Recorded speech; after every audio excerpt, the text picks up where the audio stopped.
नमस्कार, trends bye मंगेशमध्ये पुन्हा एकदा आपलं स्वागत. लिंक्डइन मास्टरच्या व्हिडिओ सिरीजमधला चौथा episode, job hunting on LinkedIn, where you can land your dream job using LinkedIn tools. कसा वापर करायचा, काय करायचा, हे आपण आज बघणार आहोत. आपण लिंक्डइनवरती नेटवर्किंग कसं करायचं हे मागच्या भागात पाहिलं. त्या नेटवर्किंगमध्ये तुमचं व्हिजिबिलिटी आणि क्रेडिबिलिटी कशी निर्माण करायची हे आपण बघितलं. आता तुमच्या जॉब हंटिंगला लिंक्डइन कसं मदत करतं हे आज आपण बघूया. सर्वप्रथम तर तुम्ही लक्षात ठेवा, LinkedIn is no longer just a digital CV. आपण डिजिटल पासपोर्ट म्हणलं याला, 200 देशातल्या 1 बिलियन लोकांपर्यंत पोहोचण्याचा. पण this is not your digital CV. It is your live job market place. Today we will see how to use LinkedIn like a smart job agent instead of job just scrolling aimlessly. बरोबर. तुम्हाला माहिती आहे का, लिंक्डइनवरती 9,000 पेक्षा job application प्रत्येक मिनिटाला submit होतात. Competition हे खूप ह्यूज आहे, पण तेवढाच अपॉर्च्युनिटी सुद्धा आहेत. The winner is not the one who applies more. जास्तीत जास्त ॲप्लिकेशन करणारा विनर नाही होणार, but the one who apply smartly. बरोबर. त्यासाठी लिंक्डइन तुम्हाला खूप सारे टूल्स देत आहे टू स्टँड आउट. ते आपण आज शिकणार आहोत. त्यामध्ये जाताना त्यापूर्वी आपण बघूयात की हाऊ रिक्रुटर्स थिंक. जॉब सर्चचा लिंक्डइनवरचा जो टॅब आहे त्याचा वापर कसा होतो, किंवा त्यातून तुम्ही जॉब पाहिजे तो जॉब कसा मिळवू शकता. ओपन टू वर्क हा जो एक हॅशटॅग आहे लिंक्डइनने तयार केलेला, त्याचा वापर कसा होतो. तुमच्या प्रोफाईलमधले कीवर्ड्स काय असावेत, तुम्ही रिक्रुटर्सबरोबर कसं एंगेज व्हावं, तुमच्या स्किल असेसमेंट्स ज्या लिंक्डइनच्या काही टूल्स आहेत त्याच्यावरून कशा करून घ्याव्यात, आणि सर्वात शेवटी तुम्हाला स्मार्ट ॲप्लिकेशन फॉर्म्युला एक मी शेअर करणार आहे. त्यातून तुम्ही लिंक्डइनवरती जॉब हंटिंगमध्ये खूप सारी मदत घेऊ शकता. चला आता सुरुवात करूयात. रिक्रुटर्स कसा यूज करतात लिंक्डइनचा, कसे रिक्रुटर्स विचार करतात. तर recruiters don't read every profile. लिंक्डइनचा अल्गोरिदम त्यांना बेस्ट मॅच शोधून देतात. If your profile speaks their language, recruiters language, you get shortlisted automatically. Recruiters basically काय करतात, तर ते कीवर्डनी सर्च करतात, लोकेशन्स, एक्सपिरियन्स आणि स्किल्स याचे फिल्टर लावतात, आणि त्याच्यानंतर त्यांना जे शॉर्टलिस्टेड कॅन्डिडेट्स येतात त्यांना ते त्यांच्या कॅन्डिडेटच्या ॲक्टिव्हिटीज ट्रॅक करतात. ॲक्टिव्हिटीजमध्ये काय, फक्त कमेंटिंग आलं का, नाही, तर तुमची प्रोफाईल पूर्ण आहे, त्यामध्ये तुम्ही केलेलं काम आणि त्याचा रिझेम्बलन्स तुमच्या शब्दांमधून येतोय का, या सर्व गोष्टींचा साधारणपणे विचार होतो. ते ॲक्टिव्ह आणि ऑप्टिमाइज प्रोफाईललाच प्रेफरन्स देऊ शकतात. का, तर त्यांना माहिती आहे की लिंक्डइनवरचा युजरला मी जर अप्रोच केला आहे आणि तो जर ॲक्टिव्ह नसेल तर डेफिनेटली तो खूप डिलेड रिस्पॉन्ड करणार आहे. त्यामुळे ॲक्टिव्हला प्रेफरन्स ते जास्त देणार आहेत, ज्यांचं प्रोफाईल ऑप्टिमाइज आहे, अप टू डेट आहे, अपडेटेड आहे. कालपर्यंत त्यांनी जे काय अचिव्हमेंट केली ती त्यांनी तिथं पोस्ट केली आहे, तर त्यांना ती आणखीन खूप सोपी जाणार आहे. लक्षात येत आहे. त्याच्यानंतर जॉब सर्चचा जो टॅब आहे लिंक्डइनचा, तो इफेक्टिव्हली कसा वापरावा आपण.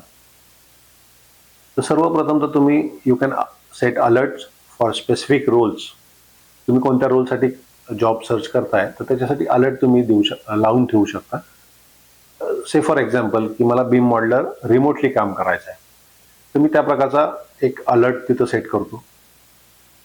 Alerts work like a personal assistant, जे तुम्हाला डेली अपॉर्च्युनिटीज शेअर करू शकतात. त्यामुळे हे अलर्ट लावणं खूप गरजेचं आहे जॉब सर्च टॅबमधनं. त्याच्याबरोबर तुम्ही तिथून क्रिएट अ जॉब अलर्ट आणि सेव्ह प्रेफर्ड रोल्स हे 3 फिल्टर तुम्ही तिथे लावले जॉब सर्चच्या टॅबमधून. त्याच्यानंतर जेव्हा तुम्हाला शॉर्टलिस्टेड किंवा तुम्हाला मिळणाऱ्या अपॉर्च्युनिटीज ज्या तुम्हाला अप्रोप्रिएट वाटतात, परफेक्ट वाटतात, तर you can apply with easy apply. Easy apply हे लिंक्डइनचं एक खूप सुंदर टूल आहे. ते तुमच्या प्रोफाईलला स्क्रुटिनाइज करतं आणि योग्य त्या गोष्टी त्या ॲप्लिकेशन फॉर्ममध्ये भरतं आणि तुमचं ॲप्लिकेशन होऊन जातं. हे इतकं सुंदर आणि सोपं आहे लिंक्डइनचा वापर करणाऱ्यांसाठी. त्याच्यानंतर येतो तो हॅशटॅग ओपन टू वर्क. हा जो हॅशटॅग आहे लिंक्डइनचा क्रिएट केलेला, हा सर्वांसाठी असू शकतो ज्यांना those who are open to work. ह्या बॅचला घाबरायचं काही कारण नसणार आहे. हे फक्त तुमचा इंटेंट सिग्नल करत आहे, तुमचं डेस्परेशन नाही. की तुम्हाला your open to work, your looking for job desperately, असं काही त्यातून दिसत नाही. त्यामुळे तुम्ही हा ओपन टू वर्क जेव्हा तुम्ही अवेलेबल असाल नवीन ऑपॉर्च्युनिटीसाठी, तुम्ही हा हॅशटॅग नक्की वापरू शकता. हा बॅज 100% वापरावा मी असं सांगेन, जो रिक्रुटर्सला पण विजिबल असेल. नाहीतर तुम्ही काम करताय आणि त्यांना माहित नाही तुम्ही ओपन टू वर्क आहात का, किंवा तुम्ही नवीन अपॉर्च्युनिटी शोधताय का, हे त्यांना तिथून कळणार नाही. म्हणून हा बॅच, हा हॅशटॅग तुम्हाला खूप चांगली मदत करेल. तुम्हाला कोणते जॉब टायटल्स तुम्ही इंटरेस्टेड आहात ते तुम्ही ऍड करा. तुम्हाला कोणत्या लोकेशनला काम करायचं, कुठल्या वर्क टाईपमध्ये तुम्हाला काम करायचं आहे, तुमची अवेलेबिलिटी किती आहे, इमिजिएट आहे, आफ्टर नोटीस पिरियड आहे, 15 डेज, 20 डेज, 45 डेज, 13 डेज, जे काय ती तुम्ही तिथं मेन्शन करू शकता. Be specific instead of any job. Write a clear role. ह्या बॅचचा खूप चांगला वापर तुमच्यासाठी होऊ शकतो when you are open to work. त्यानंतर येतात तुमचे प्रोफाईलचे keywords. Tailor your profile for search. Google SEO सारखा विचार करा तुमच्या करिअरसाठी. जर तुमचं job description aspiring job description जेव्हा सांगताय AutoCAD प्लस बिलिंग असे जर शब्द त्यामध्ये असतील तर ते तुमच्या प्रोफाईलमध्ये दिसणं गरजेचे आहेत. म्हणजेच काय, तर रोल बेस्ड कीवर्ड यूज करा. ॲड टूल्स अँड स्किल्समध्ये त्याची वाढ करा. त्याच्यासाठी एन्डोर्समेंट्स घ्या, किंवा जर तुमच्याकडून त्याच्यासाठी खूप चांगलं भरभरून काम झालं असेल तर 100% त्याच्यासाठी तुमच्या कलिगकडून, तुमच्या मॅनेजरकडून रिकमेंडेशन्स घ्या.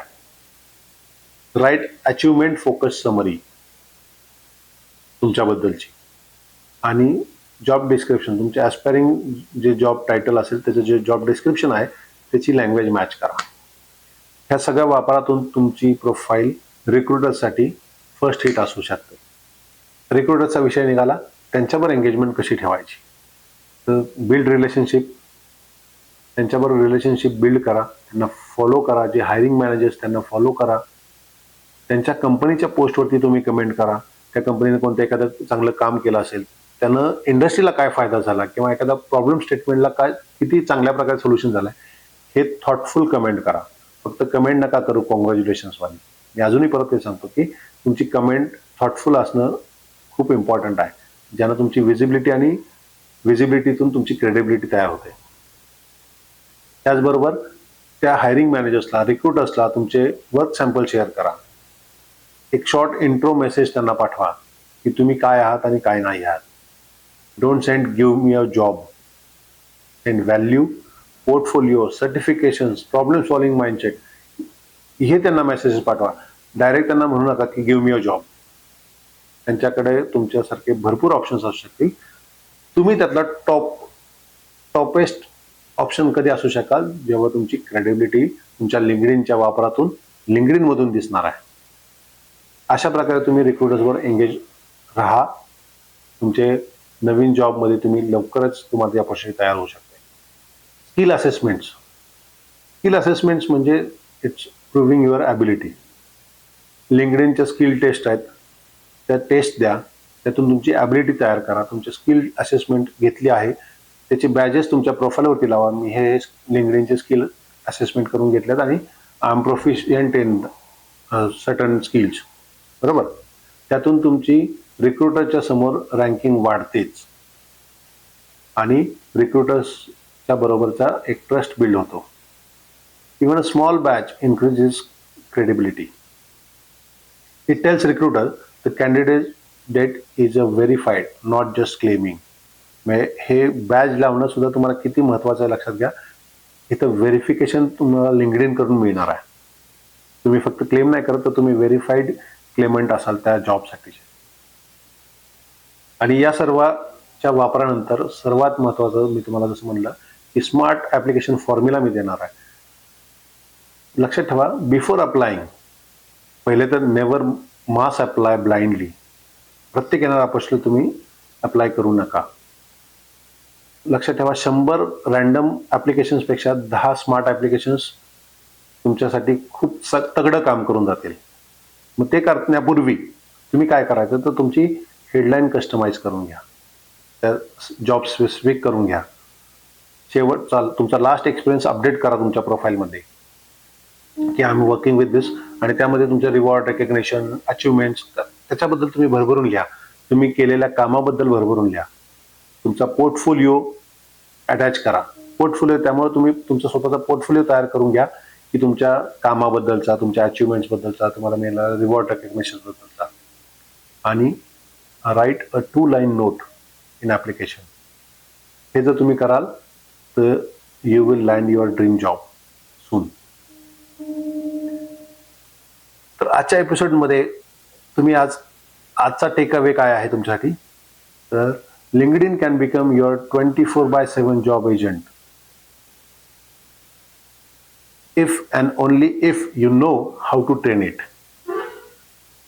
LinkedInला वापर कसा करायचा, LinkedIn मध्ये तुमची विजिबिलिटी आणि क्रेडिबिलिटी कशी वाढवायची हे तुमच्या जेव्हा लक्षात आलं या 4 एपिसोडमधनं, तर LinkedIn तुमच्यासाठी 24/7 जॉब एजंट म्हणून काम करणार आहे.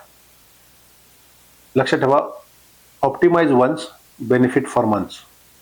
Consistency is always greater than luck. तर मित्रांनो, या एपिसोड नंतर तुम्हाला आज काय करायचं आहे ते तुम्ही मला कमेंटमध्ये टाका. Which LinkedIn feature will you try first? Job alerts, open to work, skill assessment किंवा रिक्रुटर्स आउटरीच. तुमची engagement will build accountability. So start today, not tomorrow.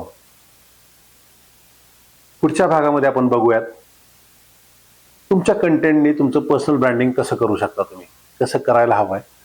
Which will build a personal brand that opens a door. Friends bye Mangesh चॅनलला subscribe करायला विसरू नका. Like, share आणि तुमच्या valuable comments. आजच्या ॲक्शनची तर तुम्हाला कमेंट टाकायचीच आहे. त्याचबरोबर तुमच्या काय क्वेरीज, क्वेश्चन्स असतील, सजेशन्स असतील तर तुम्ही ते कमेंट्समध्ये जरूर टाका. भेटूयात पुढच्या भागात. थँक्यू.